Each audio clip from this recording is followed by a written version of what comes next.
প্রকৃতি, নেচার, বিজ্ঞান, সায়েন্স, সঙ্গীত, মিউজিক,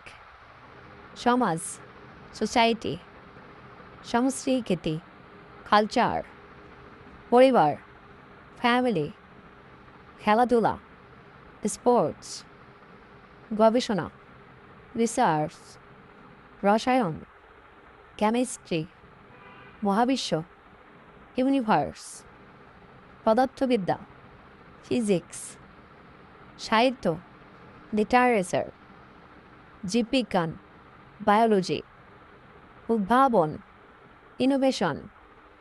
আবিষ্কার, ডিসকভারি, গণিত, ম্যাথামেটিক্স, প্রতিসরণ, রিফ্র্যাকশন, প্রতিফলন, রিফ্লেকশন, সম্পর্ক, রিলেশনশিপ, পরিসংখ্যান, স্ট্যাটিস্টিক্স,